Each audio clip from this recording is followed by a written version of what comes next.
the Trachycarpus Fortunei, also known as the Windmill palm, Chusan palm, and Chinese windmill palm. It's not commonly grown indoors. It's definitely in cultivation all over the world, and is known as the one of the most cold, hardy, trunking palmate palms out there. It is endemic to central and southern China in the Hunan province. What other ones? Guizhou, Sichuan province, and made its way in cultivation from there. It grows in mountainous regions, sometimes up to 2,000 feet elevation in mountain ranges. Used to cool and dry summers and freezing cold winters. It's been cultivated in Europe. It can live outside in places like Italy, Switzerland, places with more favorable climates. It's widespread around North America as well. There's growing all over in the west coast of Canada, Vancouver Island, Victoria, and yeah, it's pretty much one of the most widespread out there. It's not really grown indoors so much because it gets big pretty fast and unmanageable for most indoor spaces. It needs tons of high light, which is what most indoor palm owners are not able to provide without a grow bulb. So I keep mine in a grow bulb, and yeah, it will start to lose its stiffness on its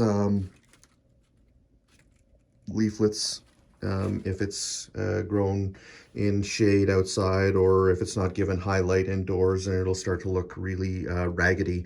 So I give it highlight to keep it looking stiff and stuff. And yeah, it does really well with the light that I give it. I had another one a couple years ago that did not have nearly the light, and it died on me and rotted out. And even though I wasn't watering it too much, just the cold I had it in, and the lack of light was just too much for it. But this guy been doing great for a long time now.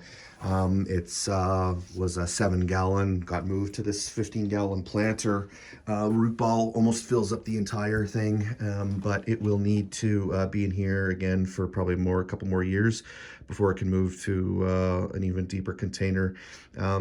These are sold as container plants to people in the UK and other places with already, like a 10 feet of trunk on them, sold in 25 or 30 or 40-gallon planters.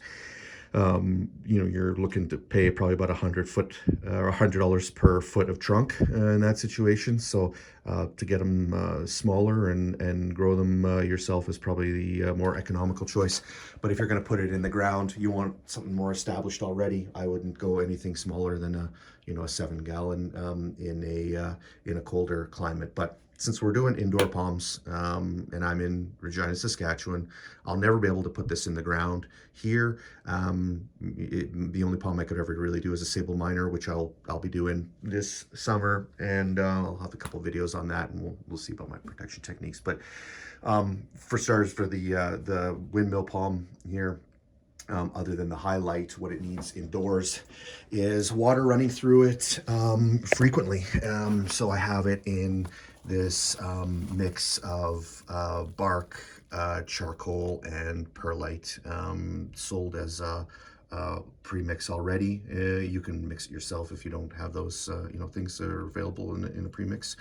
You can collect them all and compile them yourselves, but it's just like 1/3, 1/3, 1/3, basically. So water will run through it right away, and I need to put more water through it probably about every 2 days because this mix dries out so fast. Other than that, it's pretty solid. It doesn't get many pests at all.